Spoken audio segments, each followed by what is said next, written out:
welcome to Conversations with Jim Anderson, Austin Martin, and I did see Murray Holloman in the joint, and we got another great show. You know, it's like I always like to say, it's like medicine over there, and if you take it, we're gonna get well, and we're gonna get well. You know, in spite of what you may have heard or might be thinking, we're gonna be all right. Let me tell you, I guess this morning, today we doing school board stuff. And so I guess this morning is Jennifer McCosey, who is a school board member for the West District, who is running for re-election. And I've been wanting to get school board folks on here. So I'm getting some from both pools. One is a candidate and one is already a member. And I wanted to turn Jennifer loose this morning to talk about her race and talk about period about what's happening in the West District. And you know, all districts affect each other because, you know, with them busing children, you can live in any district but go to school in a whole nother district too. So I just say that so, you know, let's get it right, you know, and stuff. But with that said, let me just say welcome, Jennifer. It's good to have you. Definitely good to see you. And I know you got a competitive race kind of going on. Talk about it. Okay, well, thank you, Jim, so much for having me. That's right there. Yeah, you can move it down. You can move it no, down. it's fine if that's where that need to be. But I really appreciate you giving me the opportunity to speak on this. Yeah, I mean, the question you put forth is about the race. I do have a competitive race. I have two opponents, but that's the name of the game, right? Yeah. Everybody, you know, if you feel that you're a leader, you should step up and do so. Well, you have a legacy over there in the West District for the time you've been serving. So it's expected at some point somebody might want to jump in the water. That's okay. Oh, of course. And of course. but even now, what you're doing on the board right now, I mean, there's a lot going on with the board. You got to find a superintendent, a lot of shuffling going on. How is that water? So, as far as the board goes, I believe, and I'm going to answer this question first and foremost because most people are like, what is she doing? Why is she running for 4 terms? I'm going to address that right away because that's kind of been the focus, right? So, my first term, we had some board dynamics. I was sitting in these chairs Saturday. So, we had some board dynamics. It was a learning curve. Second term was COVID. There was no way to peel back the layers of what we're trying to change in our system if we're betting every ball that comes at us, trying to, you know, rig the system in order to meet a worldwide pandemic. So that was a complete next 3 years. And in our third term, we actually got some work done. We have been, you know, everybody knows, and if anybody heard on Saturday, we don't all see eye to eye. We definitely don't. You take 9 different people from all different walks of life in different neighborhoods, different ages, different educational backgrounds, and put them in a room and tell them to deal with $1 billion budget. So this year we got to work. We unanimously decided that we need training. There has never been a governance training, as far as I can tell. Nobody's ever corrected me within the Buffalo Board of Education. So board members? For board members, we took a group governance training, and we did it alongside the superintendent and the district. So we were able to really meet each other where we're at, right?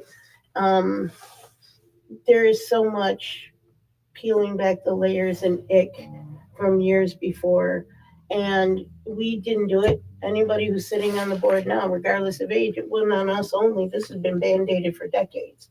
So we're trying to see what we can do in order to really be true with governance, not just personal agendas, not just, you know, let's do a $1.4 billion construction project, make every building pretty, but don't put a damn book in it. Like, we are making decisions that work with student outcomes.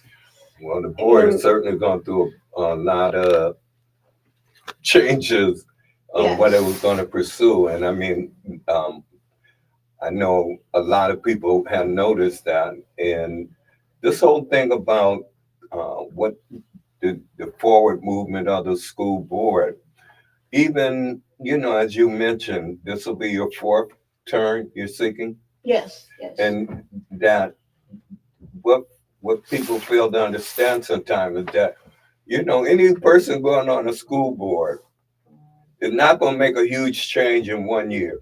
Mm. And Or 9 years. when you're dealing with a school board that has been dealing with monumental state problems, you know it's not going to make change even possibly in 2 years. You might get plans, but it's going to take at least 3 years to get something really starting to uproot. And so running for a fourth term on the school board um, is not a bad thing. In fact, I see it as a plus because you bring the legacy knowledge of having been on there, how it's evolved to where it is now.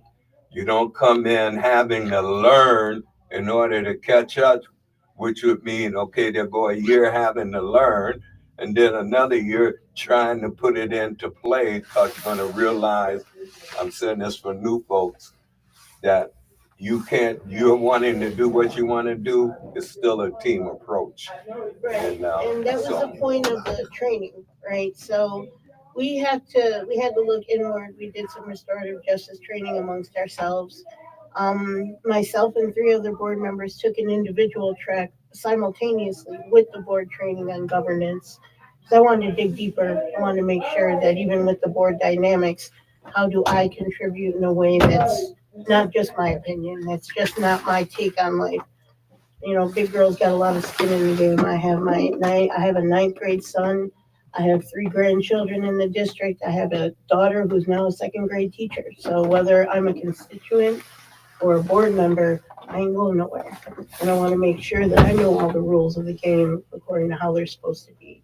So the training was key, and we put some changes into this so-called system, that we have. We put some changes in there where we're actually monitoring through calendar monitoring.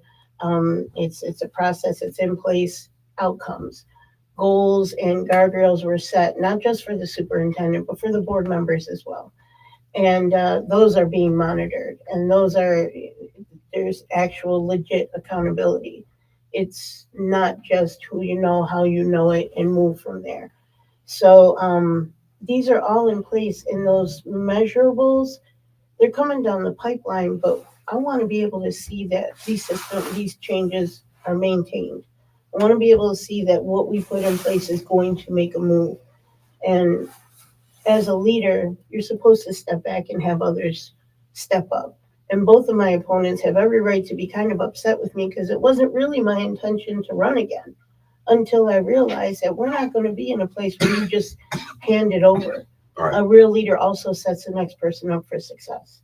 And I cannot, with 9 years of my community supporting me, walk away and say, now figure this out. Well, I To think the if you folks that feel are coming you out. know that you got more in uniqueness to offer, you should run. The challenge is to the people. Mm-hmm. Is to when you have multiple candidates. The challenge is to the people where they feel, who they believe, and so I don't think there's anything wrong with having I don't either. I long welcome it term out, in but you some got to come places. take my I do seat. think in So, some places there needs to be a limitation, but I don't know. And I'm sitting here, I'm thinking I done ran off with you and kind of left Austin and Murray, like yeah, where we at, well, what page are we on? But I mean, I'm thinking like right now there's their literacy problem, mhm. and so many outside groups, outside being a member of the board or anything, that call themselves working on this thing or working with young people. Are there any unique ways or deeper ways of connecting to show the evidence? Like when you have groups say they're working with young people, the question would be, well, if we have literacy problem, do you have ways of tracking who's working with them? to see if there's any real help going on. I'm just wondering because I'm thinking the education system is education doesn't start at the brick house, it starts in the community. And I'm always thinking that districts need to find a way to better connect to the strong elements in community. Like I think about when it comes to reading, it seems to me the district could deploy their reading superintendent to work with some of these church school teachers, some of these community center instructors that say they're working with young people, because if they're not helping on their education requirement, So yeah, so that's happening. Yeah, we've always worked with community groups, CBOs, churches, but it's never been a process, right? And even if it was a process, it was still who you know. It wasn't based on who's really bringing success to their community through those programs to the They table. could just say, "Oh, I work with young people." Right. So we've created, and Dr. Ramona Reynolds is really genius with how she was able to not just take the system we had in place that brings in community groups and partners with us, but now there's a vetting system, and it's tweaked where you're not just grandfathered in for the rest of your life because you worked with us in 1922. You're actually after a certain amount of time you're vetted again. What are the results that you're bringing to the table? What are the results that you brought to community? We work with upwards of 100 different organizations, and on all different levels, right? We're very focused on the whole child. So social emotional is very key because, we're all living in times now where just because you didn't show up for school doesn't mean that you're a horrible student. What's going on? Can we help? Each one of our schools, there's over 30 schools that are community schools that are resourced for if there's financial need, if there's legal needs, if there's, different needs that families might need in order to make sure that child's success is uplifted. Are your budget affected by what's going on with the city budget and the state? Are there budget problems in the district? Oh, there's always budget problems. We're facing what was over a $90 million deficit, which Jim Barnes and our financial team are amazing, has been brought down to 70 something million and then brought down again to 50 million. How do y'all make it up? Because they really have looked into how do we not lay off everybody and look into what other measures are there, what programs do we have in place that aren't really producing, that are costing us, and how can we work to make up for that and maybe remove and maybe add some things that'll benefit. I really, I can't, there's so much to get into, but go to the website buffaloschools.org, look into our finances, they're all out there. We do have schools that have populations that are not indicative of the size of the building. So there might be conversations of having to merge schools together in the future. We'll see, but right now that team is doing amazing work with trying to bring our deficit down without having to make major changes or remove people from the buildings as of now. Okay. I wanna go back to your campaign and ask you how things are going out there. How many signatures do y'all had to get? I mean, everything has changed, and it has just changed. So we only need, well, I'm going to say only because it's always been 500 signatures for school board members, maybe a little more for the at large, but now it's 200. It's the first time ever it's been 200. That doesn't make it easier. As the incumbent, I'm not going to sit back and be like, let me get 250 and call it a day. I'm going to do what I need to do because I need to let any of my opponents know I'm not slacking off just because I have the seat. Is your petitioning season over for the school board? No, it isn't. We just started as of last Tuesday. So we have another few weeks to go for us. So people should be on the lookout for those running for for the school board or on the school board Mhm. be knocking on your door. Yeah, and we understand that people were knocking on doors for all the other elections and their petition season is over. But this is our education. We're the second largest district in the entire state, next to New York City. The 30,000 plus children and top five impoverished city in this entire nation. We need input. We need the reason that our election was moved to November, which it has always been in May, last term in 22, it was moved to November because the numbers weren't up. And yeah, I get that, but at the same time, we knew who was coming out in May.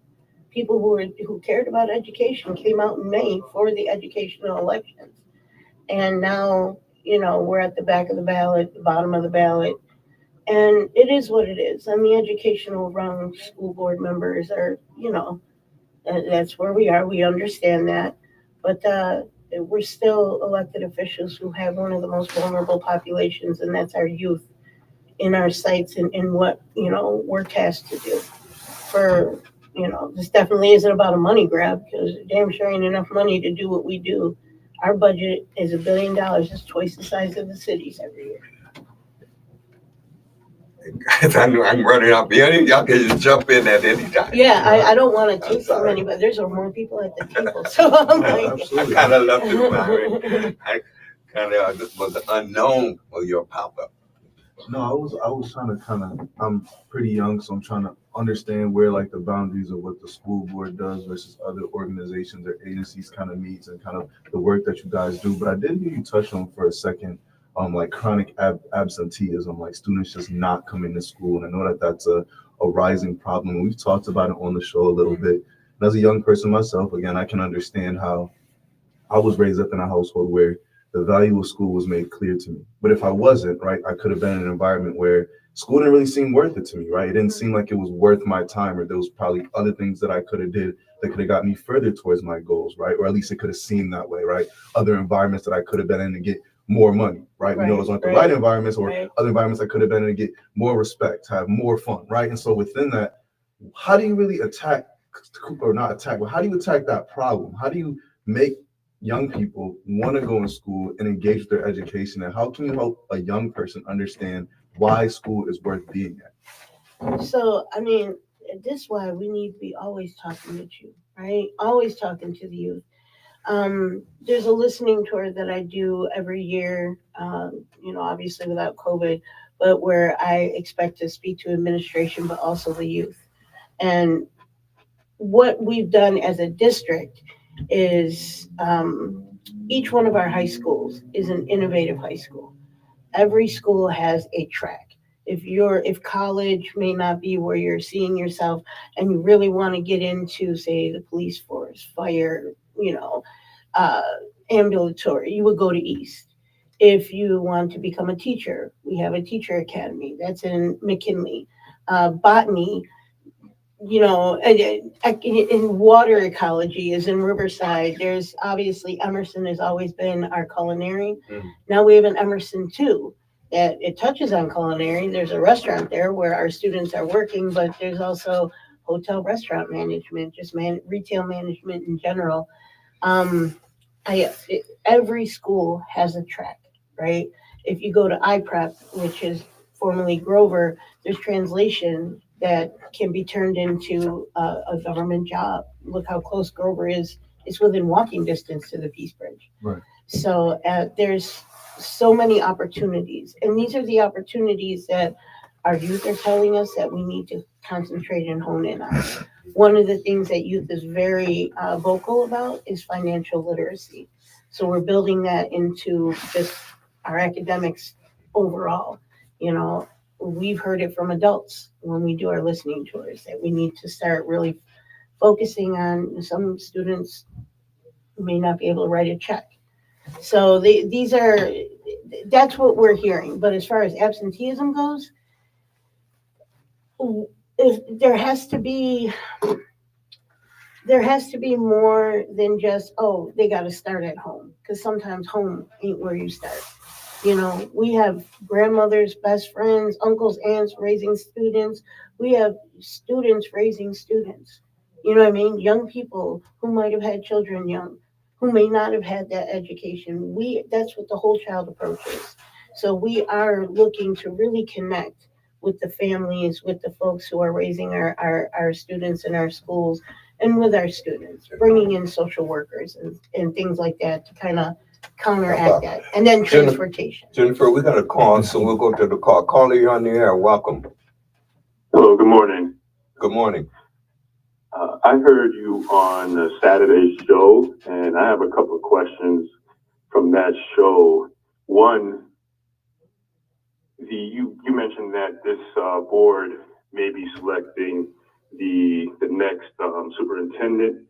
I don't have an issue with that, but is there anything that you think you guys can put in place if the new board decides to make any changes due to, if there's new people on the board? And then the other thing is, I know there's some people pretty adamant about going to like a neighborhood school or community school structure due to budget issues and not being able to, like, for the busing, etc. Can you give your thoughts about that? I just don't want to get into. I would like to say that I think everybody should watch Eye on the Prize 3. There's an episode on there that talks about a school in the South that did a really good job as far as educating students, had like 80, 90% passing rates for all children. And they ran into an issue where parents started to get upset, and that allowed certain people in the community to change the system, and then it ruined it. People in certain communities started to fail, not get proper education. I don't want the budget issue in Buffalo to then hurt the kids, hurt the students. So I think we're on the right path in trying to address certain things with the busing. I don't want us to get distracted by some other issue and then sacrifice our kids because of that. So if you can kind of respond to those two questions. Most definitely, and thank Thank you you. so much. So as far as the superintendent goes, again, part of the training was to bring on a consultant and not just have the 9 of us kind of figure it out. It was a sudden, well, not sudden, but it wasn't in the contract and structured how the superintendent is exiting.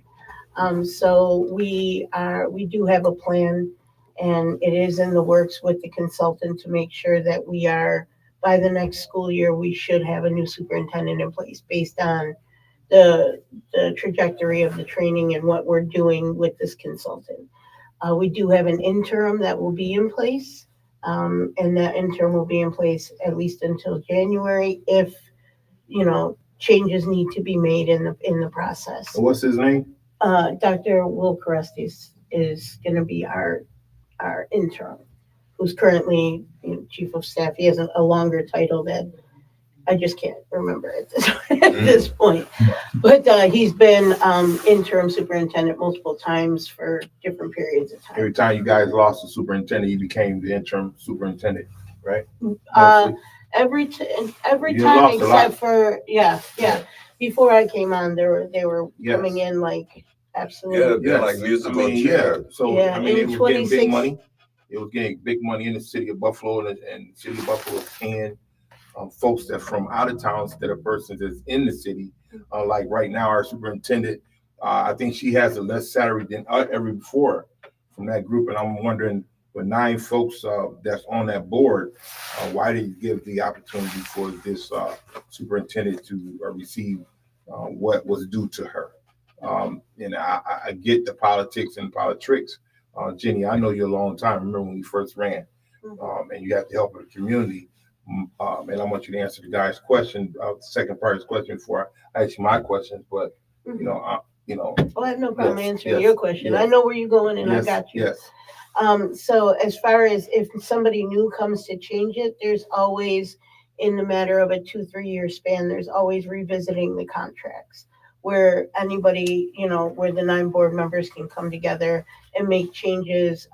If it's the extreme change of removing or offering the position to someone else, that's where those conversations will take place. But for now, we're looking into most likely a 3-year contract with whoever it is we bring on, and then the new board, which wouldn't be sworn in until January, would have 2 years to figure out if something isn't working, try and tweak it with this new superintendent, or again, when that contract is up, make those changes. And the second question was more budgetary. He kind of made a statement on the budget. He was glad with the work that's being done. Right. Whatever, it seemed like he was saying good work is being Oh, done. neighborhood schools. Yeah. Oh, yeah, he did So, mention neighborhood so schools. that was brought up, and again, this is a conversation that would definitely tie into transportation, into busing, right? So obviously, if we had gone back to neighborhood schools, busing wouldn't be the issue it is now because we are a district of Can you choice. say what neighborhood schools are? Neighborhood schools are the schools that if you're within a certain block, a certain radius of that district or that school, that's where you would go. Walking. Yeah, walking distance. So I grew up in a neighborhood school. I graduated 8th grade from school 77, and that's on the west side, the west side forever. But I also would really like to have the conversations, very real conversations, around why we chose to be a choice district. Because again, I brought up Saturday, the West and the East are not, regardless of how much money might be thrown in the West, there's gentrification going on in a big way out there. So the people who live in the West are being pushed out of the West, and they're being pushed into other areas because East areas. and it's affecting everything. So if we start going to neighborhood schools, we're going to go into schools that I might be wrong, but I heard the stat is the 11th most segregated city in this country, and we're gonna really uplift that segregation because those schools are already, we're struggling for funding. So when you have the schools that are in certain areas that already are affluent, what does that do for our students? That's why the school of choice is in place. Well, I lived on Walden and Keystone, but my kids went to Waterfront because that's where, and how far away is downtown Buffalo to Walden and Keystone, and took 2 buses to work every day. But that was because that was a school that I felt was good for my students. So I would love to have the conversations around how we deal with the transportation issue, which to me is uplifting this conversation because the community schools that we have in place are neighborhood schools. Community schools are the schools that we open at nights and on weekends that are resources and places for folks who live in that neighborhood to go to that school and either have a good time or learn how to put a car together or get financial literacy. All of those programs are in place. So we try to do a both and as opposed to an either or. Who can go to community schools? Anybody can go to a community school. We have, there are food pantries at these schools. There are medical. There you can get shots at these emergency schools. Like it really covers in the whole child approach. It really covers all aspects for the families. Parent centers where our families can get their GEDs or further their education. There's a financial parent center hub in each district. One in the west, north, east, south, and each one. I believe it's Bennett, Lafayette, South Park, and east that has these parent centers. And those have even more resources for families. And I'm not saying, look what we can do for you. We're fantastic. I'm saying it didn't exist before 2016 and it exists now and we're making those even better. So how do we get the information out to the community that these schools are available on that level? Because we have so many people in our areas are changing, our communities are changing. Mm-hmm. And it seems to me that the ones that are taking advantage of it is not the Black community. I'm just being clear on what I see right now.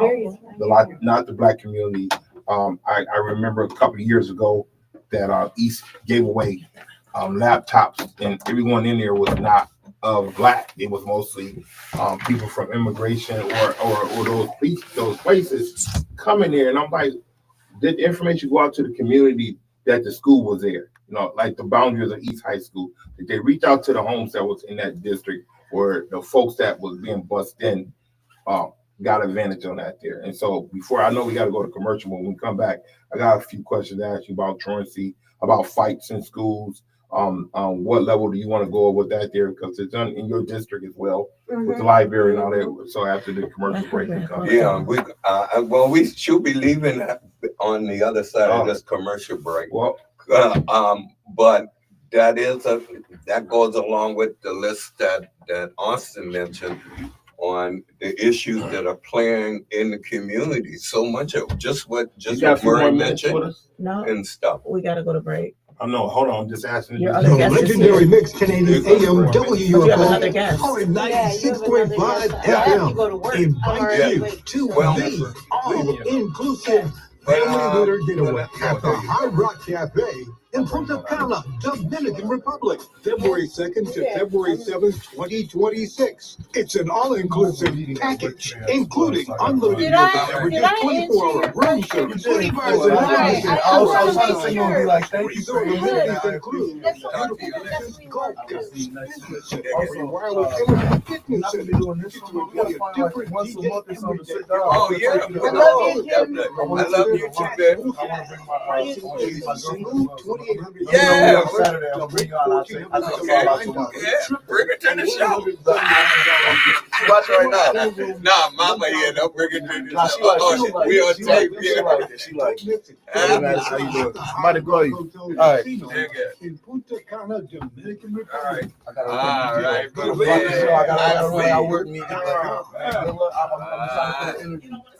hey, we're back and you're listening to Conversation with Jim Anderson and Murray Holloman. And look, we're continuing the second half. And as I said, we had a school board member on the first half. And now we got a school board candidate. He's no stranger to the community. So when I say his name, you're going to know who he is. And some of y'all going to say, what? Yeah, well, get ready to sign this petition because he's going to be out there needing y'all to do more than to say, what? He's going to need y'all to sign up. And I'm talking about Mookie Hawkins. And hey, look. He know how to operate the mics already, so I don't have to say nothing else. But it's good to have you, Mookie, and it's good to know you running for the school board. Well, it's good. It's good to have.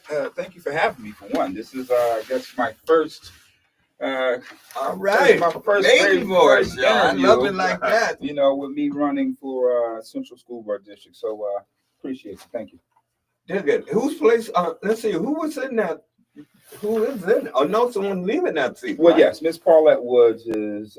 She's not running. Good. So that kind of prompted me to do it. If she was running, I would have never ran. Right. But Miss Paulette Woods is, man, she's one of the reasons why the school board is in good shape. She handles a lot of things, especially the finances and everything with the budget and stuff like that. So just trying to absorb her like a sponge any chance I get. Anytime so I can get around her and Mrs. Cottman as well to absorb them like a sponge as much as possible. So you've been thinking about this for a while. You know what? I can't say I haven't been thinking about it for a while. It was kind of funny how it all happened. I'm meeting with a client one day, and it's just a corporate breakfast. And we just, for some strange reason, the conversation just got into children and school and stuff like that. And that person was like, well, sounds like you need to run for school board. The position is open. I was like, really? So that kind of like piqued my interest. And then, once I, found out that Mrs. Woods wasn't running, then, I sought out some people that I trusted their opinion on, what their thoughts on with me running. And, a lot of people, every time I mentioned it, they were kind of more excited than I was, running. So I guess it was just good timing. And, hey, I've been a school teacher for 4 years, and I've been coaching in the community for over 30. So I've been dealing with kids. So you already got digging. I was going to say the school board is sort of like that song that say, it's like a jungle sometimes. I got something to you keep wonder. it going, Yeah, from going makes you under, wonder, Yeah. And but this is good news, and because we always need people who have a desire to serve more than and nothing about the title. Is about doing the work. Yes. And you already got a legacy of doing work. Hey, coaching is teaching in a whole big kind of way, and so people don't make no mistake about that. But I mean, your engagement with young people is a natural fit. So, being in there, knowing some of what they want and how they think, and they being comfortable with what you sharing, that's a plus. Well, what about how you doing on? The signature just started recently, right? Yes. It started on the 15th, so it started last Tuesday. So I've been boots to the ground, combing a few areas, getting to know, the voters in my district. So I kind of like the experience of that. Oh, you have 1,000 in Central District, right? Yes, sir. What is that district? Right. For the folks that don't know. Central District, oh man, it ranges. Central District is the biggest school district out of all districts. I think right now it's 16 schools. I could be mistaken. Maybe they took 1 or 2 on the realignment, but yeah, it's the largest school district, and that kind of ranges from downtown as deep as School 6 all the way from Ellicott, Fruitvale, Maston, Cold Spring, So as deep as School 17 on So Delaware. your name gonna be Mookie. Is that your real name? Let's be clear. Let's go there first. Yeah. Want to get that one out. And we don't get that out because you can say, vote for Mookie, right? But is that your real name? No, it's not my real name. That's what we need to know, because on the ballot, folks are going to be looking at this ballot, and they're going to be looking for Mookie. Right. It's going to be on the ballot. It's going to be on the ballot. I know that, but I'm just saying, do we prepare folks to know your real name that might not know your real name out there? Okay. Well, yeah, my real name is Lewis. Okay. Lewis DeMar Hawkins. Everybody. So knows that's what the Hawkins part is going to stick. But I know you're going to have in quotation Mookie on there. I think you can do that. I think you can pull it off. But I just got to make sure that they know that that you run there, and I know you for so many years growing up, and I'm proud of you. What your sports legacy and all the knowledge that Mighty O, and even doing what we did with the Fruit Belt when we first started off in this business. Yes, sir. With the Fruit Belt, Miss Marva. People don't know about that, but man, 37. Yeah, 37. School 37. So School 37. So you're running in this race here. Did you get the blessing from Paulette? Yes. Once I announced, and I reached out to Mrs. Woods, and we had a great conversation. Our first initial conversation. I mean, I'm talking about 2 hours. Wow. We had an awesome conversation. Yeah. Elders passing it on. Yeah. So she was excited to know that someone's color was running. Someone's in the community that was running. So and a man. Yeah.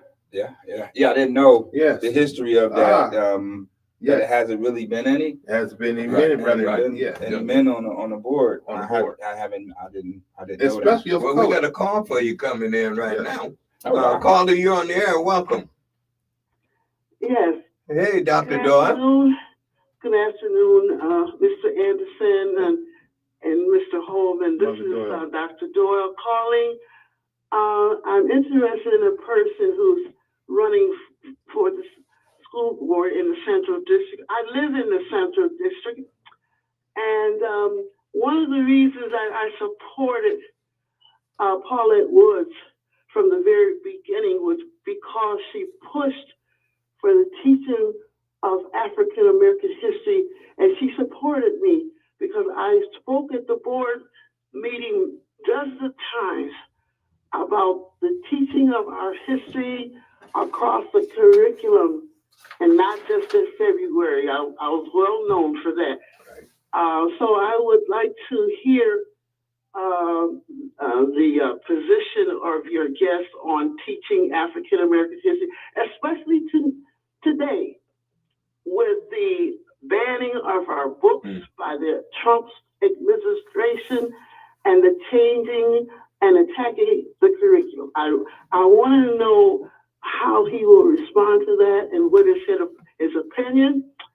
And I didn't catch his name. If you can repeat his name again. He's about to tell you right now. Okay, thank you. Dr. Doyle, first and foremost, it's an honor to be on this platform with you today, for you to be calling in and ask me, any type of question. I'm deeply honored, and I definitely will be come knocking on your door pretty soon. But yes, culture, that's big with me. I feel that I was community raised. And we understood, we were taught our culture from beginning to end, from top to bottom. And yes, that has to continue in our school system. Yes. That definitely has to continue in our school system. I'm all for CORI, for as our teaching our students our history on where we come from. I am baffled on how they're just trying to erase American history out of our education. Yes. And I have a big problem with that. So I'm an advocate for sure of African American studies. If we have to go back to the roots of the problem and recreate that, reinvent that any type of way, I'm all for that. Yes, well, thank you for your answer. If you need any information about the program, I was very much involved. And as a matter of fact, I was one of the original committee members to set up the African American curriculum program in the Buffalo schools. So thank you for your answer. I'll hang up and listen. So Mother Doyle, before you leave, Mother Doyle, all you gotta do is just ask your some of your siblings and your family, your children about Mookie. They're gonna give it to you, especially from your grandchildren and your son. They will give you the history, and you ain't even gotta meet it. Then we'll walk. I think I'm gonna walk with you a little bit, brother, on this one here. So people can see your face. They done heard his voice. I mean, the man does great things, not just educational, but even with the NFL and the vision that he does with them as well on Black folks and getting the issues out is a great topic as well. So in our history, with the Jim Browns and all that there, so it's still got to be we got ways to go, but I don't want to take up any more time, but I will ask my son. He's into sports a whole lot. So thank you for your answer, and I will hang up and listen to the rest of the program. Thank you, Dr. Doyle. Okay, have a good day. You too. Mookie, it's really good that you're out throwing your hat in the ring, because I think a lot of people think about running for a position and they just hold off. And as you mentioned, the respect you have for Paulette is what held you there, but you didn't let it go. And to talk to her, that was a blessing. Are there other candidates in the race? Do you know? Right now, I'm not sure. I'm just focusing. I got my blinders on. I hear you. And take them off. Take them off. Take the blinders off. Well, as far as like anybody running, I'm not even. That's not even my concern. That's not even my concern. I'm just focusing on what I got to do to get on the ballot and hopefully make a difference in the school board. So with that being said, Mookie, some things that you see in violence in our community, you go downtown, you see it. What direction, because you look like them and walk like them a little bit, what would you give the school board if you made it to, I'm not saying if you make it, when you make it, what direction do you want to go with them as far as curbing violence in school and off campus? Well, safety is key, first and foremost. We got to be able to protect our students. And, whether it's in school, outside of school, while they're under our watch and our care, it's our job to protect them. And I know it's violence everywhere, right? So when we walk out the door, anything can happen. But, we have to find more creative ways to reach them and to let them understand that, hey, we gotta deter more their minds involvement. Away. Yeah. You witnessed that with us, right? Coming, the peacemakers and all that there, and it's not always law enforcement can handle those issues. It was always like bring the Right, groups. it's more of Youth us. advocate. It's bring more of more us. community. You know, Yes. I've been coaching for 30 years. So, you know, kids see me, they see other coaches out there, you know, whatever they got going on, it may pause for a second, right? So, right. you know, it's just having that awareness out there and being more focused on the situation at hand, which is safety, because, you know, we all know certain things start at school, right? And it escalates elsewhere, right? How do we diffuse it within? You know, and that's what we're really going to have to dive deep into. How do we really, you know, dive from within so that stuff don't carry on, you know, outside of school, going back into school. So we have to really deep into those problems. Give them something to do. Right. You know, I be downtown sometimes and I see that let out between, what is it, Hutch Tech and Emerson? Yes. And all the rest of the schools that go that way. And they all go that way. Yes. You know, they just run the metro from that to Utica and Jefferson, right? There's always something going on. So we have to figure out a more creative way to, you know, first of all, just, you know, clean that up. You know, for one, clean that up. I don't know. So it should be a bus pass issue because I'm in it. It could be zones, how they just travel back and forth from there. The school let out times. They, even though they might say 15 minutes, but that's 15 minutes the kids can still wait around. They have to redesign how they go about safety for our youth. In other words, direction. I even thought about one time that they should be on yellow buses going on instead of just having this privilege of being at the NFTA privilege, because it's not there. True. You know, and now they're going back into their communities and they're not going to fight because they got to get on the bus and go directly home, get off. Now the parents know they're there and go from there, instead of this having this leeway of just traveling up and down with no accountability. Right. You know, and I don't know if that's been addressed here. Well, or more programming. I mean, it's always after school. Right. You know, and after school is not a bad thing. No. You know, people wouldn't say after school program like it's a bad thing. No, after school could be whatever we create for them, right? So maybe that's it. Maybe they need a little bit more because they got too much time on their hands. True. You know, so maybe we need to instill some sort of programming that's going to pique their interest for them to, you know, want to stay in school longer, to learn a little bit more of what we're offering. I'm not sure what that is right now. It could be a social media class. So do you think we need? It could be something that, you know, that speaks their language, something, you know, that's meeting them where they are. That's going to take their mind off of whatever it is after school encounters. Well, even outside, I mean, even if it's not in the school, like when you think about hanging downtown, the school board member in here was talking about when the question came up about neighborhood schools.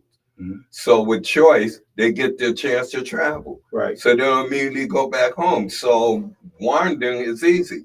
But I think you hit it when you say program. Right. I mean, there's no reason why downtown can't have different programming that could absorb their attention and absorb them into. We have a program going on at the library now. Yeah, but I mean, beyond that, Yeah. I mean, not only in there, but I mean, for some of them, they're smart as can be. They want to stay in school. And they're just hanging out. Right. If some of those businesses were to design some early engagement programming that, hey, we can take 10 and get 10 somewhere. I mean, our failure is in the lack of programming that could attract their minds, which is so creative and so looking elsewhere because they still haven't found something.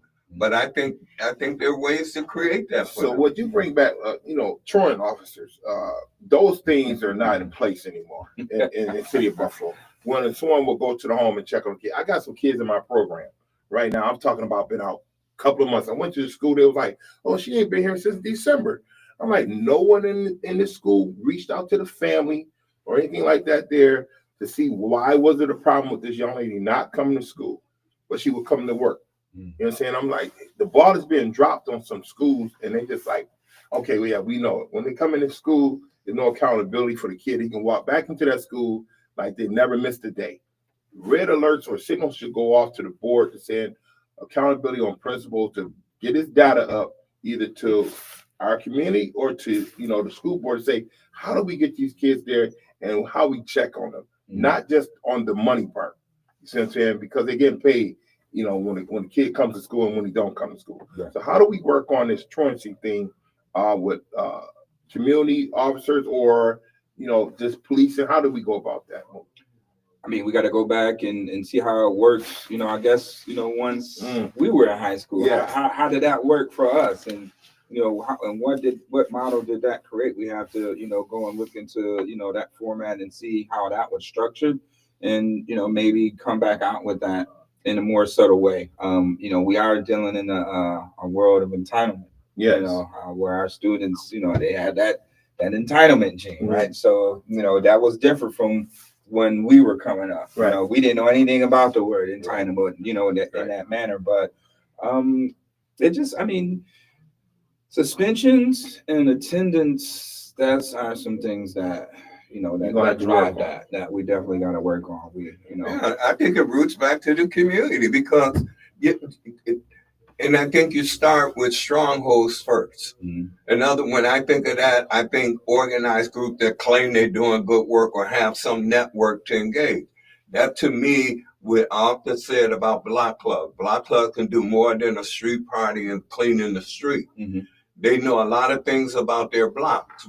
I think the goal should be finding ways to engage them in what could be problematic. So if there are a bunch of kids on an organized block, now you got a contingent of people who could possibly become support in some way. Oh, yeah. It's different from blocks that don't have block club, but what we often say, any organized unit works better than a disorganized So when one. you say block club, Mr. Anderson, I give you a prime example, French Street.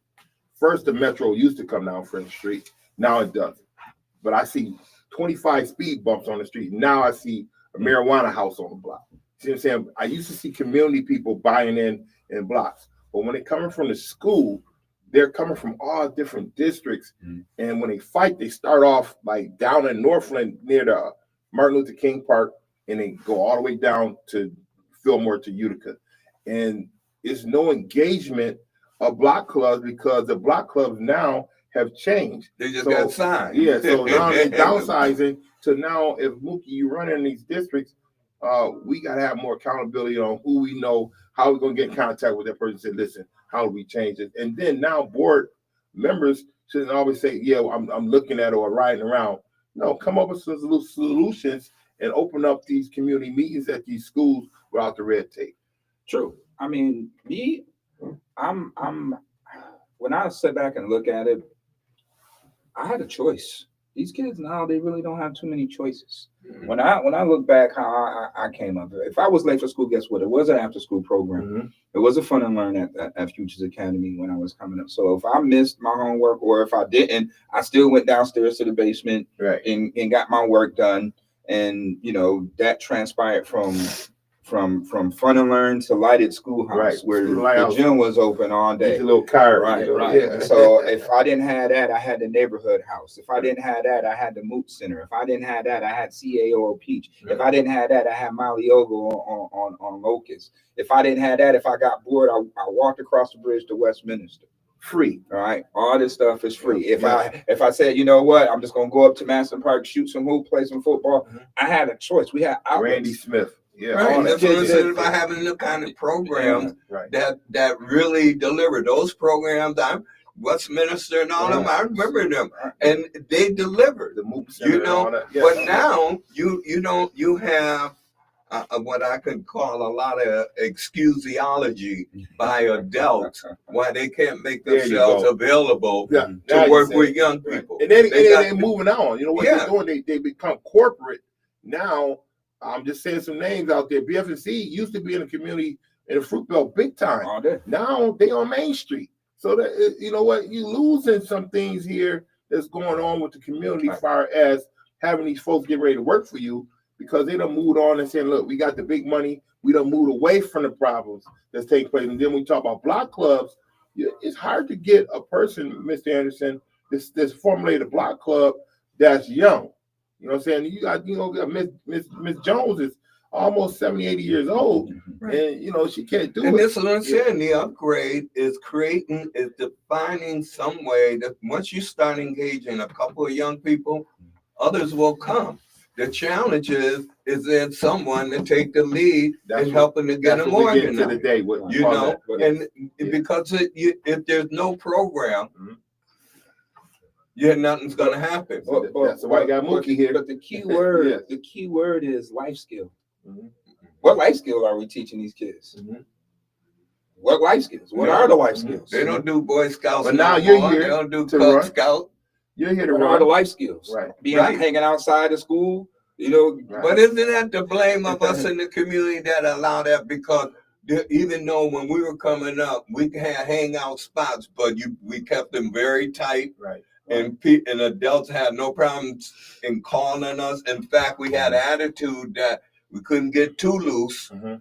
because we knew adults that it don't go. But we done lost that. That's what I mean about excusiology. Mhm. People don't want to say nothing no more. I don't want to hurt nobody feeling, or they ain't mad. I don't want to be fighting nobody. It ain't a fight when you telling somebody right. Don't think about it's gonna be a fight. Just recognize you telling them right and tell them in a nice way. Don't go out there trying to bully nobody. But I'm just saying we don't do that anymore. So Mookie, you We don't running. even turn on the light to even inspect when something go down in the community. We hide and peek, and then we don't say nothing when we see something. So Mookie, you running. You running. You running. Oh, Mookie's running. You running. Listen, So what's up with that? Mr. Hawkins is We running. like short time too out here. What's up Man, with hey, that? I'm running. I'm running for Central District. You know, Mrs. Woods has handed me the torch. Hopefully, you know, with these next 3 years, I get to represent that with honor and hopefully make a difference. We need to get these kids, you know, the academic achievement needs to go up. School enrollment needs to go up. It's a lot of things that we got to do to, you know, get it where we need it to be. To make sure that Buffalo Public Schools is an educational system of excellence. Right. You know, so you know, I think that you know we're gonna be very creative. You know, with what we're gonna do with these kids, upgrade some curriculums because I do feel that some of the stuff is kind of outdated. We just got to meet them where they are. Even the rooms are outdated, Mr. Anderson. When Yeah, you walk yeah. into a room for the board education, the room is not even big as this studio. It's not And inviting. you know what? It's designed to keep us away from going to those meetings and to voice our opinions. Even when you come on the common chambers, everything is small. It's lack of the design. You're right. Yeah. Do you know it may not originally been intended to keep us out, but it certainly hasn't upgraded to include us. Right. And we need to keep making that demand. But I want to tell you, Mookie, I'm glad to have you. I'd be the first show to be the first show, even though this is, I should say this will be my second to the last show. Next week will be my last show. Oh, wow. Now y'all got to tune in and next week and find out. That's a cliffhanger right there. But let me just say, no, really, I think, look, this fire has been with you.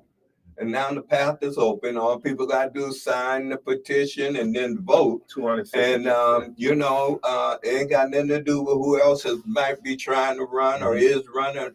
The fact is, Mr. Hawkins is running for the Central Mookie. District. Mookie. Right. And you know him well. So, you know, don't be no stranger. And come along with him.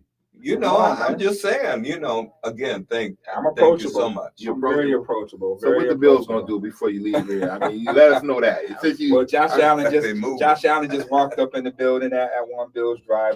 They just See? announced that. So yeah, I think Bills is gonna go defense definitely. Either D tackle or DB, whether it's a corner or a safety. We got Trey White back. We got Trey White back. Yeah. So that was good. So I don't know how much that plays into. Do they go corner still at 30 or do they go? So we're gonna bring you on the Lifesaver Show with the youth to ask you Be questions. careful, you're going to have him being like, what's that? What? What's his name? Fox? Oh, Be that's talking what about. you need. No, Stephen A. No, Fox look. is the one that be talking about betting and stuff, drop a clue, look. you know, anyway.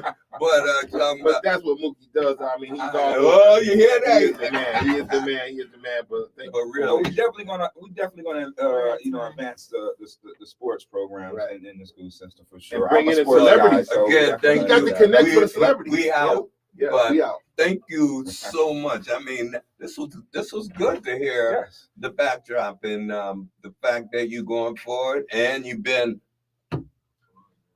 tapped, you know, what do you call that, knighted? Blessed. Yeah, you've been by the elders. That's the good part to have. But, you know, to have her blessings in that because Butch Hope did the same thing